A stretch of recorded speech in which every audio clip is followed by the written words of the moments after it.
Hello and welcome guys, and yes, we have entered into the third phase of the lockdown. The third phase is signified by partial opening up of commercial organizations, some relief given by most of the state governments for carrying on the business. And guys, now is the time when we professionals have to become the warriors. We professionals have to come to the war front and we have to perform our duties well. What is our duty? Our duty is to ensure transparency in reporting the COVID-related cost. Our duty is to ensure to safeguard the interest of the stakeholders, of the shareholders, and to give them maximum disclosure, to get them maximum information about the changes which the company has or the depletion in value which the company is facing due to this COVID massacre in the country. In today's session, I would like to take you through certain measures or certain implications, certain impacts which COVID would have on our financial statements. Guys, proactively, Institute of Cost Accountants of India had released an advisory on impact of COVID cost and how would related disclosures and capacity determination be done. And this advisory was released by Institute of Cost Accountants of India on 13th April 2020. So my first focus in this video will be to discuss about this advisory. Apart from this advisory, I would also talk about certain accounting, auditing and taxation issues which might arise due to this COVID chaos. And guys, I would request you to put your thought on each of these aspects, because soon as our offices will open, we cannot go blank in our offices. We should have some thought about what are the implications of COVID on our accounting, on our costing, on our taxation, everything. We should have some thought, and my attempt is just to provoke that thought in each one of you before you join your office. So at the very outset, I would like to discuss the advisory on the treatment of various items of cost in light of COVID-19 pandemic and its presentation and disclosure. The advisory released by the Institute of Cost Accountants of India, the advisory has been well taken not only within the country but within the periphery of the cost accountant community in the entire world, and yes, the advisory has been highly appreciated all over. So what are the salient features of this advisory which has been issued by the Cost Accounting Standards Board on 13th of April, guys? So the first point is that this advisory talks about the applicability. Applicability would entail when, for which year end would this advisory be applicable. So guys, apparently it's written in the advisory that this advisory will be applicable for the financials or the cost statements for the year ended 31st March 2020. But I feel that the impact of Corona will definitely spill over to the next financial year as well. So 2 more years which are under consideration for this advisory would be 31st December 2020 and 31st March 2021. But as of now, it's stated in the advisory that this advisory is applicable only to the cost statements which are prepared till 31st March 2020. So this is the applicability of this particular advisory. Now, the first and foremost thing which we need to brainstorm is that whether this expenditure can be classified as abnormal cost or not. And guys, an obvious answer can be a yes, but looking at the periphery, looking at the framework of the cost accounting standards, let me take you through paragraph 4.1 of Cost Accounting Standard 1, which defines the abnormal cost. Guys, abnormal cost means an unusual or atypical cost, a cost which has not been incurred usually. Atypical means which is not typically incurred by the organizations, whose occurrence is usually irregular and unexpected. Now, I have highlighted this word "and", guys, because the conjunction which is used to combine these two words is "and", which means both the conditions are to be cumulatively satisfied, which means not only should your expenditure be irregular, but it should also be unexpected. Both these conditions are to be satisfied cumulatively. So if there is fire in our factory and the cause of the fire is overheating of the machinery, and the management knows about it, that once we make our machinery work for beyond a stipulated time period, it overheats, and overheats generally lead to fire. So if the management knows about the repercussions of a particular activity and still they go for doing that activity, guys, it might not fall under the category of unexpected, because you already expect that kind of a loss to happen to you.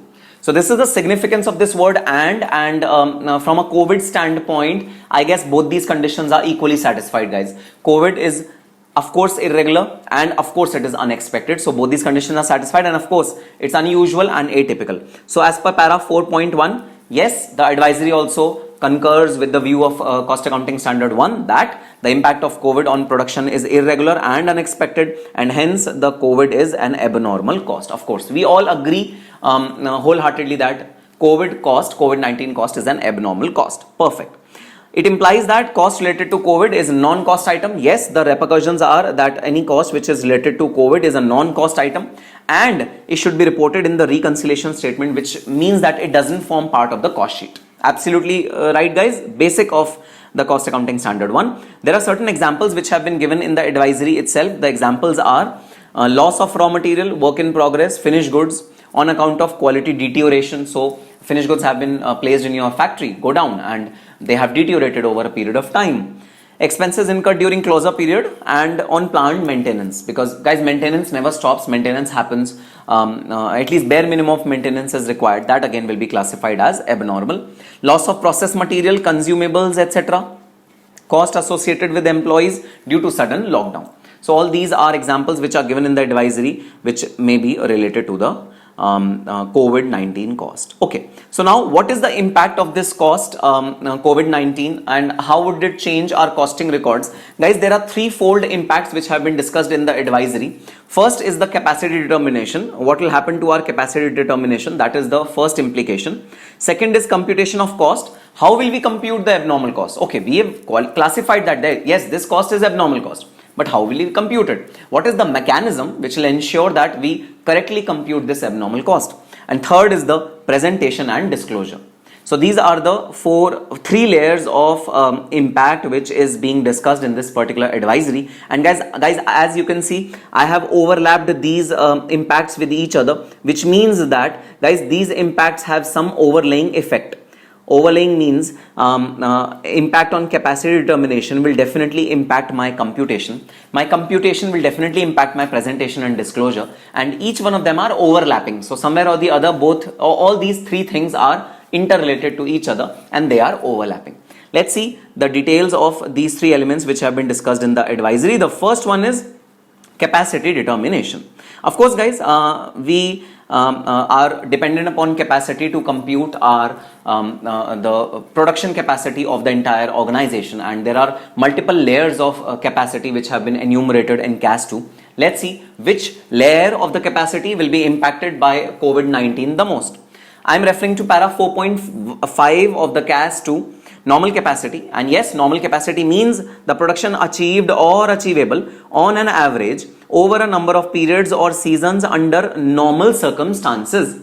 So all those capacity which you've been able to achieve over a past few years under normal circumstances, taking into account the loss of capacity resulting from planned maintenance, any kind of planned maintenance you've been incurring, and there is some loss of capacity due to planned maintenance, you have to reduce that, and reducing all the normal events, whatever capacity you've been able to achieve, that is known as the normal capacity. Referring to para 5.4, normal capacity is determined after suitable adjustments to the installed capacity. So guys, the first and foremost capacity is the installed capacity, and we make certain adjustments in installed capacity.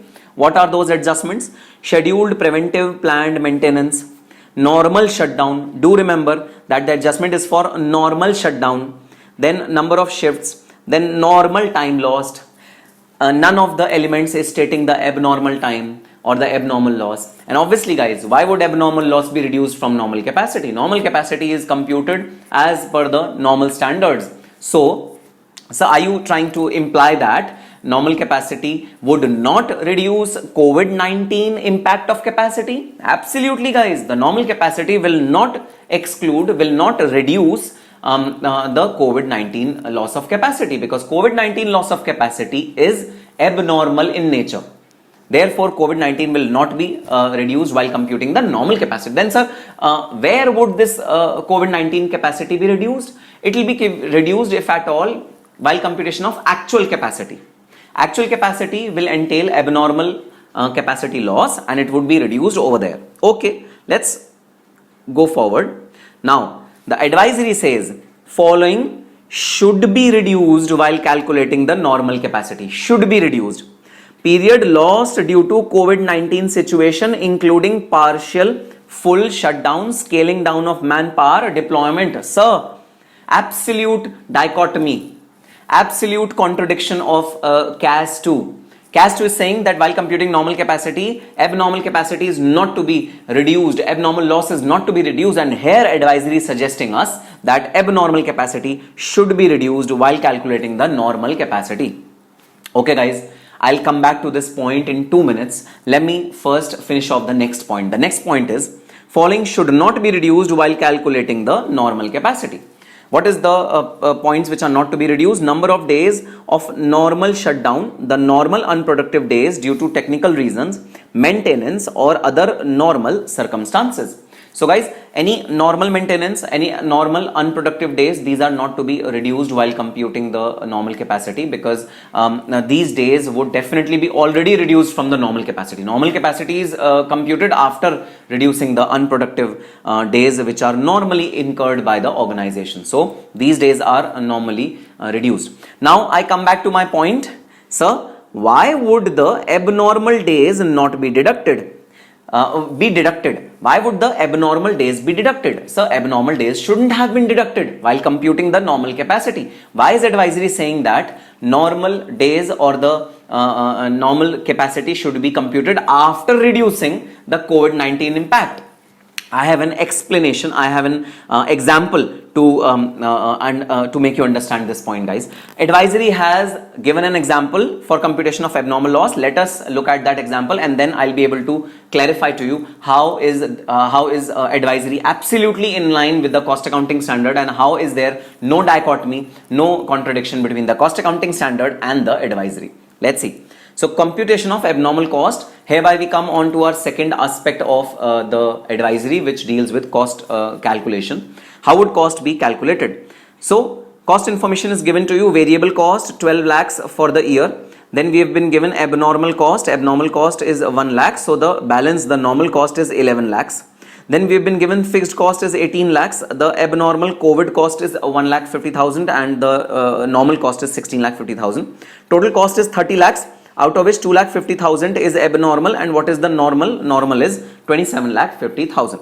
So guys, first of all you have to bifurcate your cost in respect of COVID and in respect of normal, just like you would usually do in any other circumstance.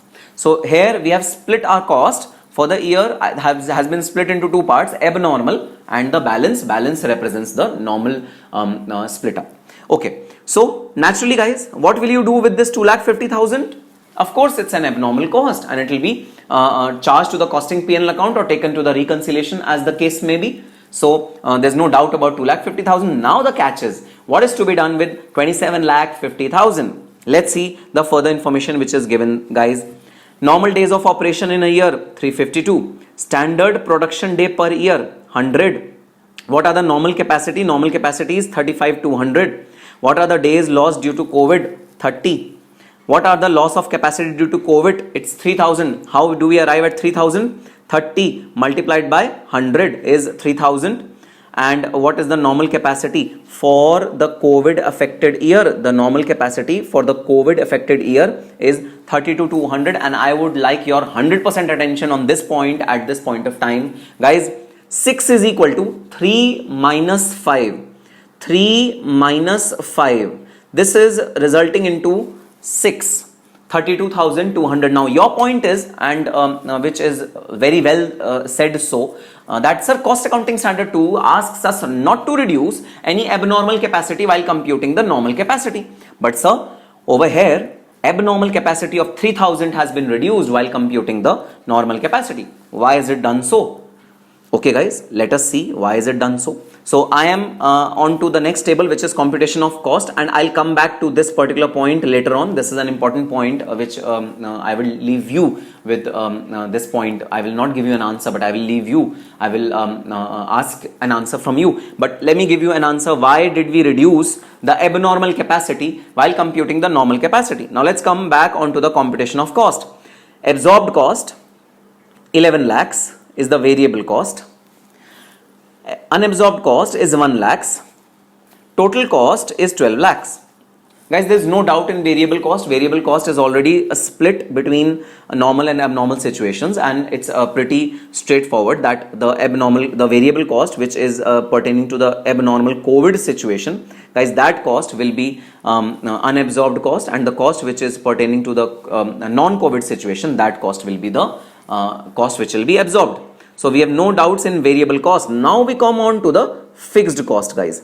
So fixed cost is giving me two figures, absorbed cost, so 16,50,000 divided by 32,200, which is the normal capacity, multiplied by the actual capacity, which is 25,000. Now your question is, sir, this 32,200 should have been 35,200 instead of 32,200. No guys, it shouldn't have been 35,200. It should have been 32,200. Why? Because you have already reduced the abnormal cost while computing 16,50,000. Now 16,50,000 is devoid of COVID-19 cost. 16,50,000 doesn't have the COVID-19 cost. And if 16,50,000 doesn't have the COVID-19 cost, then guys, obviously the absorption should also be done accordingly, and the absorption should also be done on the number of days barring or excluding the COVID-19 days. That is the catch.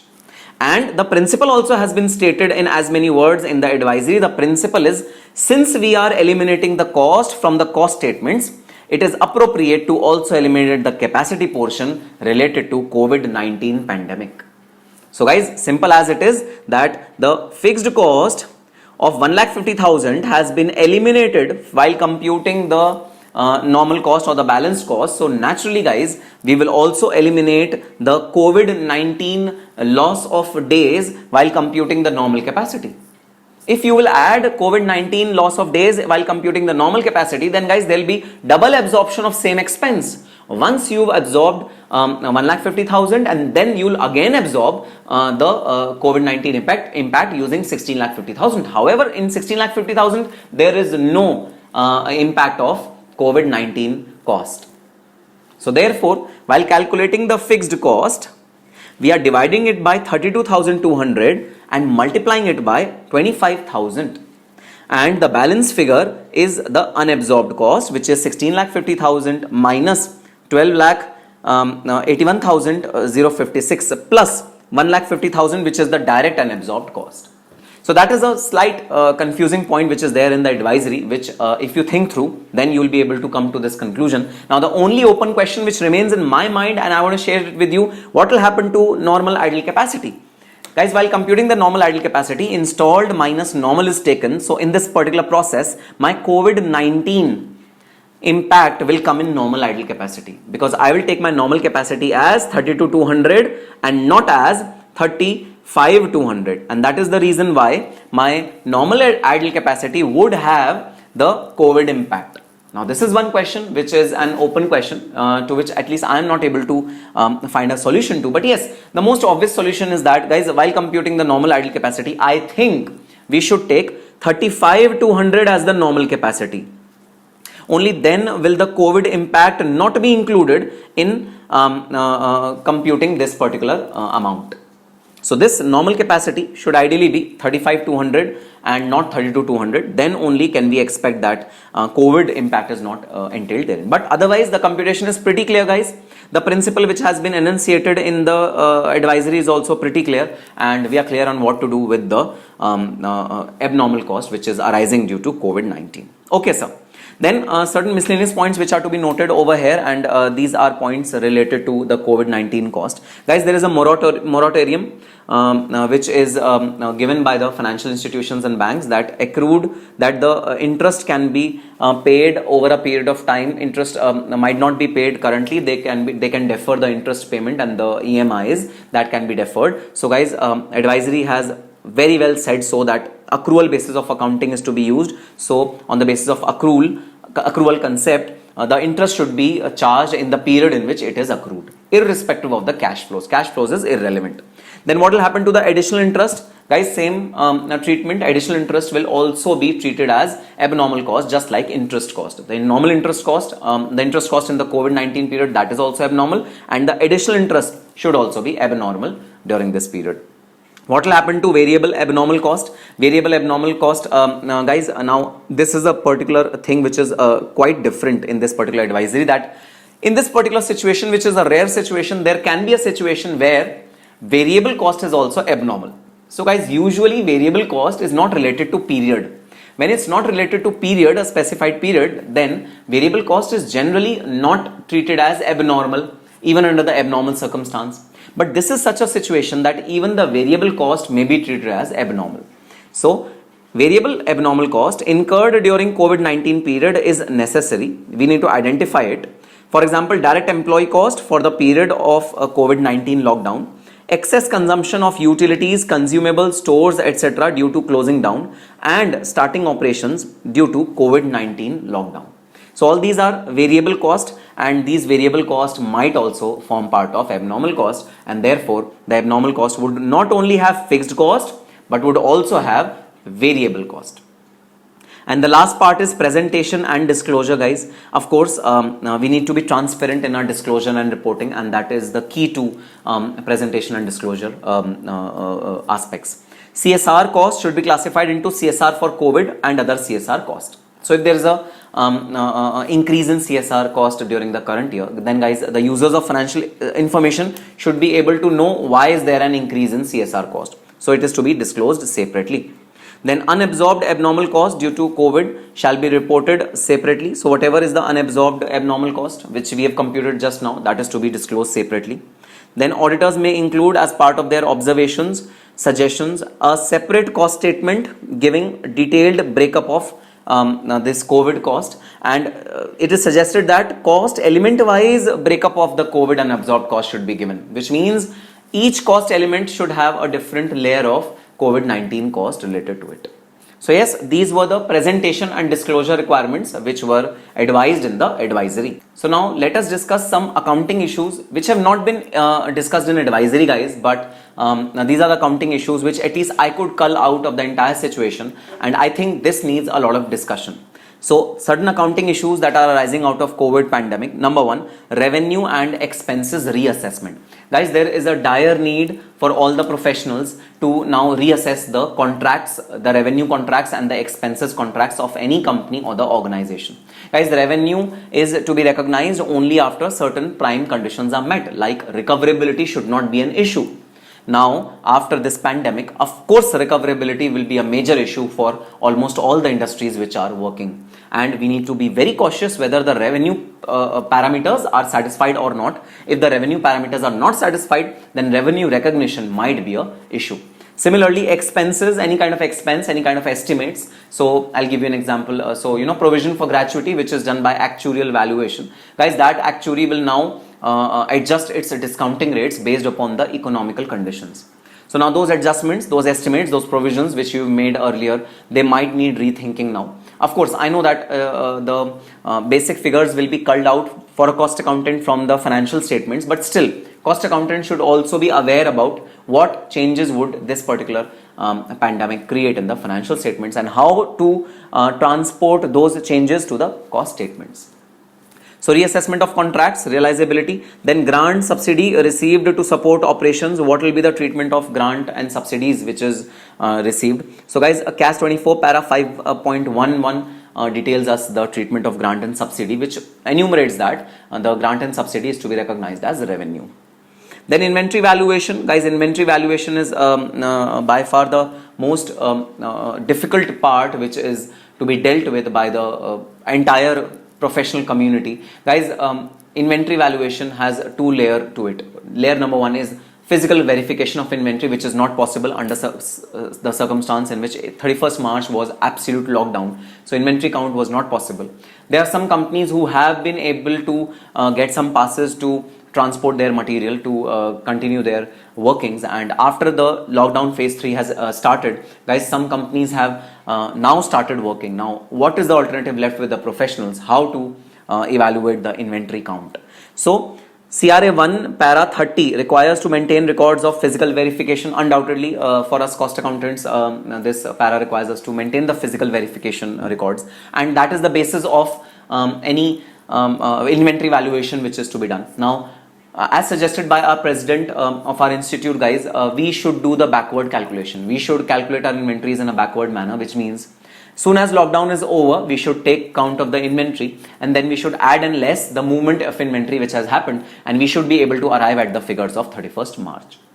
Of course, not a foolproof method of valuing inventory, but this is the best alternate procedure which we can apply right now to value our inventory. Then absence of NRV, cancellation of orders. This is second aspect with respect to inventory valuation. As AS2 clearly mentions that NRV or cost, whichever is lower, should be the deciding parameter. Guys, now we lack NRV figures. We don't know at what price would our inventory be dissolved. We don't know if many orders would be cancelled in near future and people might not need them. So I think that will be a challenge for the accountant community. Then income from sale of perished inventory. So the inventory which has perished, the inventory which has deteriorated, it was lying in the warehouse and it is perishable good and it has perished. Now what will happen to the income of sale of that perished inventory? CAS 1 para 4.8 suggests reduction from cost of production. That is what is suggestion of CAS 1 para 4.8. But guys, if it is related to the income is related to the abnormal period, which is the COVID period, then would it call for some other treatment? That is what we need to think about, or whether we should as usual credit it to the cost of production. Now that is what we need to think about. Next aspect is interest on capital expenditure. Guys, CAS 17 para 5.1 requires us to capitalize the interest which is incurred for capital expenditure development, for fixed assets development. Now this expenditure has been incurred for the period for sure, but development has not happened.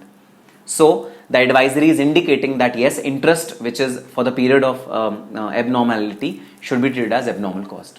So even I feel so that the interest which was earlier being capitalized to fixed assets should now be done away with, should now not be capitalized in the fixed asset and should be debited to the P&L account as abnormal interest. Now, very interesting point, deferred tax asset. Guys, we have used deferred tax assets in our company's balance sheets and we expect a lot of profit to happen in future, and therefore deferred tax assets were kept as assets. But now, what will be the situation? Is future profit a justifiable proposition for any company to justify? That is what we need to think about. Foreign branches, subsidiaries of Indian holdings. So foreign branches which are there outside India, having holding company or the parent company in India, how would consolidation happen for them? Because maybe India in a couple of weeks or maybe a month or so will open up and financial statements will be prepared, but maybe countries like Italy, countries like US, countries like other parts of the Europe might not open so quickly. So consolidation will be an issue. Accounting with respect to the consolidation of entries will be an issue over there. Depreciation, as you are aware, depreciation will not stop even during the period of corona. It doesn't stop naturally because efflux of time is the relevant criteria of levying of depreciation, and efflux of time is still there. Time is passing on, so since the time is passing on, therefore depreciation will be levied and there will be no relaxation to depreciation levy. Guys, there is one situation where depreciation will be stopped, and what is that depreciation stoppage condition? It is units of production method. If you are calculating depreciation on the basis of units of production method, which means you are levying depreciation on the basis of units which you are producing, and units have not been produced during this period, so depreciation will not be levied on the fixed assets during this period. This aspect has been dealt with in CAS 16 para number 5.4, and now we need to critically assess whether this depreciation which has been levied during this abnormal period, would this again be accounted for in abnormal cost or not? That is the question. Okay, next are some auditing issues. Now, of course, cost audit is around the corner, and for the year ended 31st March 2020, guys, we all will be juggling with the closure of cost audit. Certain points which merit consideration are risk assessment. Of course, cost auditing standard 101 talks about risk assessment, para 4.3. There are two risks which would enhance as compared to other risks. One is the going concern risk. Now, many organizations might feel a going concern risk, might have their business lockdown, might have their adverse effect on their profit earning parts of the organization. So guys, going concern is a risk which the auditor has to really critically assess, because most of the companies, most of the CFOs, most of the managers would definitely negate this risk. They would say, no, our company is not facing this risk, but it's upon the auditors to assess it and to make adequate disclosures and appropriate provisions in the books of accounts. Next is estimates and provisions. Yes, risk will be higher in estimates and provisions for this particular year, because no one will be able to estimate the expenses with accurate numbers. And this lack of accuracy, this lack of predictability will definitely enhance the risk with respect to the estimates and provisions. So we need to take care of it. Revenue, now a major problem in auditing revenue will be cut-off procedure, guys. How will you do your cut-off procedures? So earlier on 31st March 2020, we used to cull out the invoices which have been generated and dispatched as on 31st March 2020 to make us hard stop on the revenue recognition. Now we do not have any such mechanism whereby we are able to know that on 31st March 2020 what were the dispatches which had happened from the factory gate. We have no such foolproof mechanism to prove that. Yes, we have the registers, but we have not seen those registers. So there's a little bit of lack of transparency over there. So cutoff procedures will be a major thing. We would have to employ some alternate procedures, like we need to see the receipts of the customers to know that yes, the material was dispatched on time and cut-off procedures are taken care of. So that can be an alternate procedures, but we need to be wary of this fact. Again, I would come back to the same point, inventory verification, guys. And as suggested by the president of the institute, backward calculation is the only alternative to audit inventory this year. We have no other alternative to value inventory this year.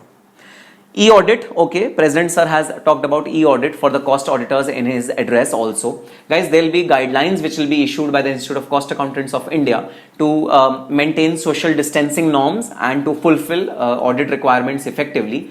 E-audit is the future. E-audit will be definitely beneficial for all of us, and cost auditors will soon be moving on to this e-audit by the guidelines which will be issued by the Institute of Cost Accountants of India. Social distancing norm will be there post opening up of lockdown, so it's important for the e-audit procedure to be seen. And the last aspect, and my favorite, direct taxes. Guys, there will be certain typical direct taxes issues with two respects: domestic taxation as well as international taxation. So if you talk about domestic taxation, allowability of the expense of COVID will be a major challenge, because section 37(1) talks about the expenses which have been incurred for the purpose of business. Now, strictly speaking, COVID has not been incurred for the purpose of business.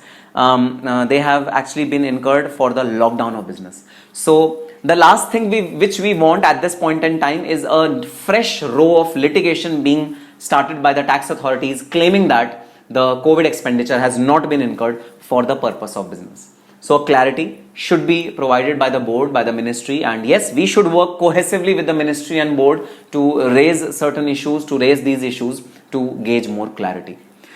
Deferred revenue expenditure, yes, the second alternative which can be is either you allow these expenditure in the first year in totality, or treat them as deferred revenue expenditure, and the ministry, the board should come out with certain instructions that how should this cost be.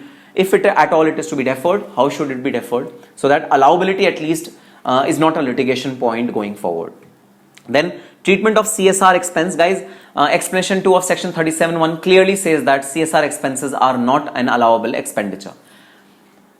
And during this difficult time, when PM Care Fund, someone contributes to the PM Cares Fund, guys, that amount is absolutely tax deductible, exempt from tax. Guys, in this situation, a businessman who has genuinely spent money on CSR activities rather than contributing to PM Relief Fund, he's contributed to the society and has genuinely made some efforts to fight this pandemic.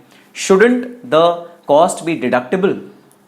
I mean, maybe it's an emotional outburst, that's why I'm saying this, but I think we should work with the ministry to give some relief to the people who have actually done CSR during this period, which has benefited the country, to allow deduction for such expenses. Otherwise, as per the current norms, it is not allowable, it is absolutely disallowed, and that is the law which is prevalent as of now. Then we come on to the international taxation bit, and guys, I would specifically focus on the OECD recommendations and OECD point of view while discussing the international taxation. So the first aspect which needs consideration is residential status. Guys, of course, those employees whose residential status has been disturbed because they were stuck in another jurisdiction due to this corona epidemic. Guys, those residency issues will come up. Now, OECD has two views on it. View number one, if treaty is in place, then of course there will be no double taxation. So juridical double taxation will not happen, and therefore the person will be exempt from taxes at either of the one jurisdiction. But my view on it is that administratively it will be an hassle for that particular individual.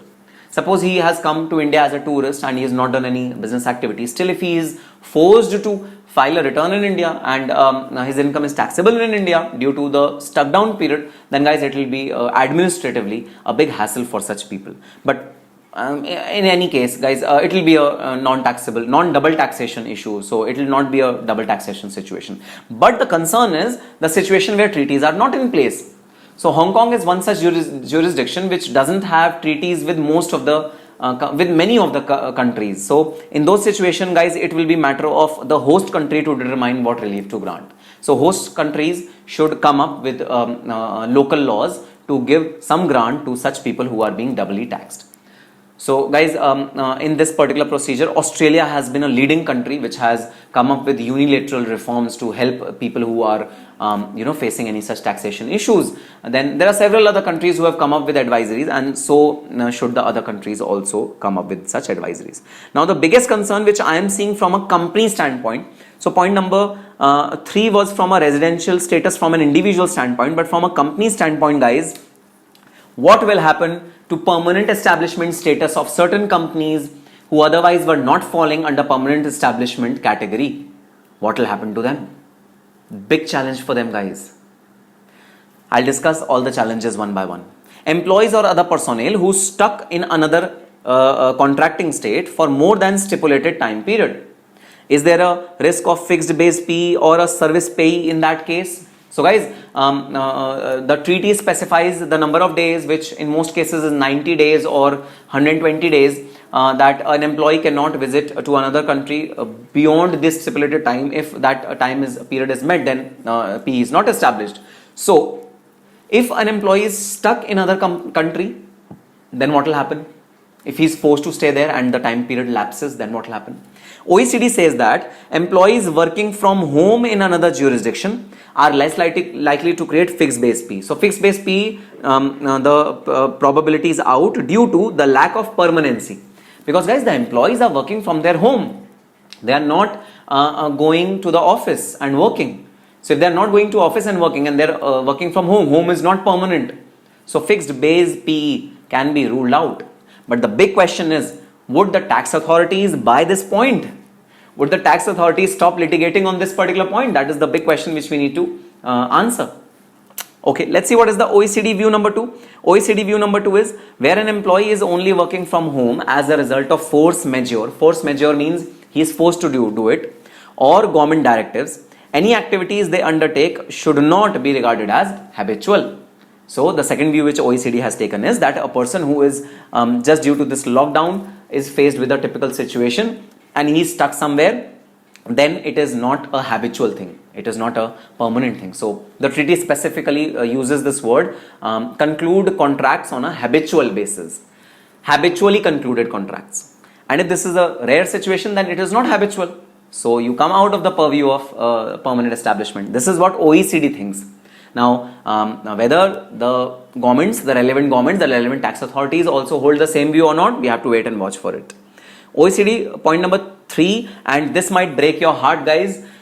Any temporary break in construction projects as a result of pandemic should be included in the duration of project for the purposes of calculating whether there is a permanent establishment or not. So guys, there is a category of permanent establishment which is construction P, which happens only when a stipulated time period is crossed by any entity who is doing some construction work in another jurisdiction.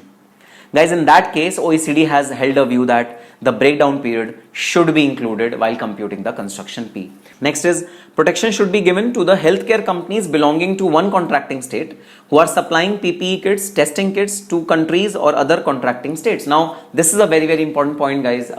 Suppose a foreign company has no history of permanent establishment in India.